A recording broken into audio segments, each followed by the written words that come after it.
Welcome into Leaders Talks, where I talk to members of ETF.com top 100 financial advisor list. I'm Kristin Myers, editor-in-chief of ETF.com, and I'm here today with Aaron Marks. He's the founding partner and chief strategy officer of Amplius Wealth Advisors. Aaron, thank you so much for joining us today. Thanks for having me. So first thing I kind of want to start off with is, why did you decide to become a financial advisor? To be honest, I remember being in fifth grade and the teacher said, "What do you want to be when you grow up?" And I actually wrote stockbroker, and I don't think I knew what that meant. But it evolved over time. But I was like to say, okay, I want to build a business, and how do I make my business, my thing, better than your thing? And it just so happened that I also liked investments and financial planning and talking to people and telling stories. So I think they married well together because there's a competitive nature to finding new clients and building a business. So I like that, but also the investment and personal aspect really got me excited.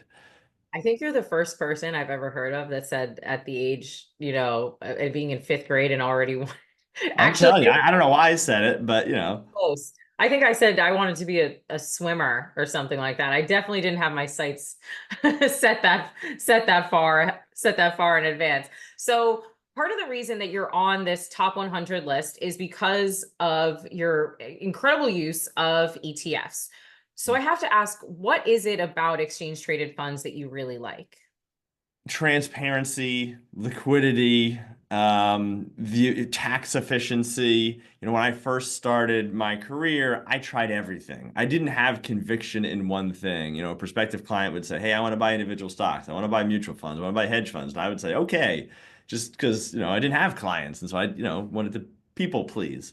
But Right. over time, you have conviction in certain things, and we're big believers in typically not picking individual stocks. So that leads to, okay, what do I do that gets me exposure to the stock market in a cost-effective, tax-efficient way? Okay. ETFs. So that's really why we're big fans of them. So I ask this of everyone. And do you have a favorite fund or ticker that you want to share? So there are a lot that we use, but I'll actually spin it around a little bit and talk about a concept which has been gaining a lot of traction. So not an ETF specifically, but something called a 351 exchange. Most people are not familiar with this, but what it allows you to do is diversify away from positions you own currently. Why do I pay capital gains? It's because I sell something because I want to diversify, take gains.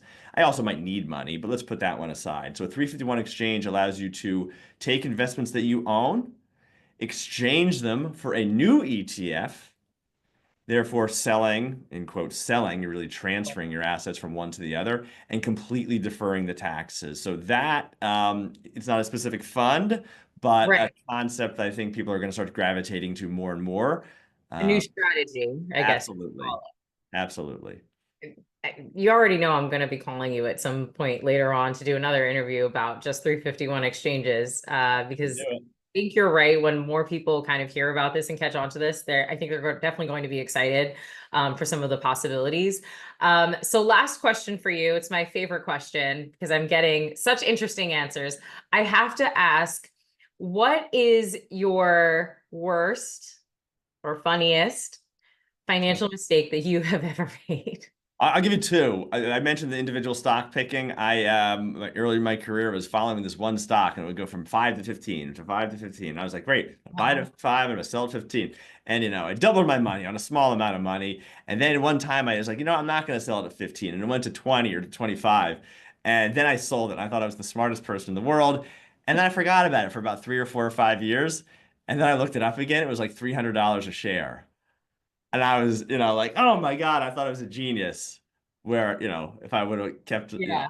kept on the roller coaster, it really would have worked out. The other one is that during COVID, feel like everybody's brains were scrambled in that time, but I really got into sports cards and memorabilia and things like that. And Oh, the stuff that you invest in that you think is going to pan yeah. out really doesn't. But it also led to things that, like, okay, now I really like and have a passion for certain collecting. So I do that for myself, not as a money maker and, trying to flip something, for a profit. But so that led to good things, but definitely made some mistakes during COVID time frame where everyone was so excited about all Yeah, the but it's a good thing that at least you've established it as a hobby, because if you're spending, correct.